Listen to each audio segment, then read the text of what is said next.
వేలడంత పాము అల్లంత దూరాన కనిపించినా దడుచుకొని పారిపోతారు ఎవరైనా. కానీ ఈ పిల్లలు మాత్రం 15 అడుగుల కొండ చిలువను ఆట బొమ్మగా చేసి పారేశారు. దాన్ని రోడ్లపైన ఊరేగిస్తూ వాళ్ళు చేసిన నిర్వాకం చూస్తే గుండె గుబేలు మనడం ఖాయం.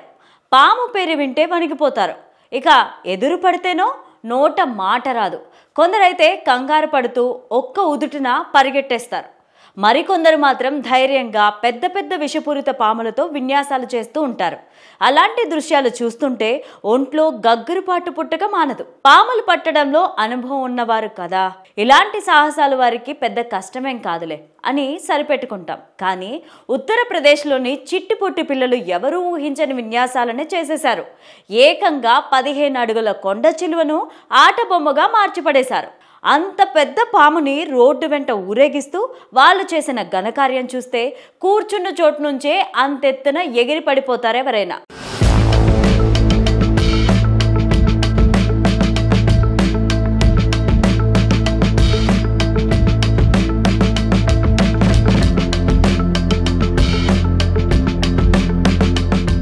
పెద్ద పెద్ద జంతువులు మనుషులనే అమాంతం విసిరేస్తుంది కొండ చిలువ. కానీ ఉత్తరప్రదేశ్లోని బలంద్ షహర్లో 15 అడుగుల భారీ ఇండియన్ రాక్ పైథాన్ను ఓ పిల్లల గుంపు ఆట వస్తువుని ఎత్తినట్టు ఎత్తి ప్రధాని రహదారి గుండా ఊరేగిస్తూ తీసుకెళ్లింది. బరువైన ఆ సరీసృపాన్ని భారీగా చేసి ఒకరి వెంట ఒకరు ఈ పిల్లల గ్యాంగ్ అంతా క్యూలో రోడ్డు మీద నడుచుకుంటూ వెళ్తుంటే కళ్ళప్పగించి చూసే వాళ్ళ వంతైంది.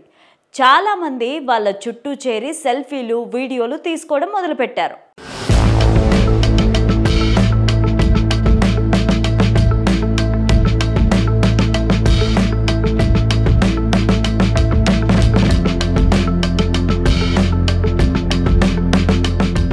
స్థానిక సమాచారం ప్రకారం ఈ పిల్లలు దాదాపు 3 కిలోమీటర్ల దూరం పాటు కొండ చిలువను రోడ్డుపైన మోసుకుంటూ వెళ్లారు. వాళ్ళు వెళ్ళినంతసేపు వెంట పెద్ద గుంపు ఫాలో అవుతూనే ఉంది.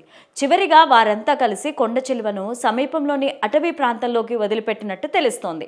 కొండ చిలువ గురించి స్థానిక అధికారులకు లేదా అటవీ శాఖకు సమాచారం ఇవ్వకుండానే ఇంత పని చేసింది పిల్లల సైన్యం. ఈ సంఘటన గురించి తమకు ఎటువంటి సమాచారం అందలేదని అధికారులు ధృవీకరించారు. వాస్తవానికి భారతీయ వన్యప్రాణి సంరక్షణ చట్టం ప్రకారం ఏ వన్యప్రాణినైనా వెంటాడడం, పట్టుకోవడం, ఇబ్బంది పెట్టడం తీవ్ర నేరం కిందకు వస్తుంది. ఇందుకు 3 నుంచి 7 సంవత్సరాల జైలు శిక్షతో పాటు కనీసం 25,000 జరిమానాను విధిస్తారు.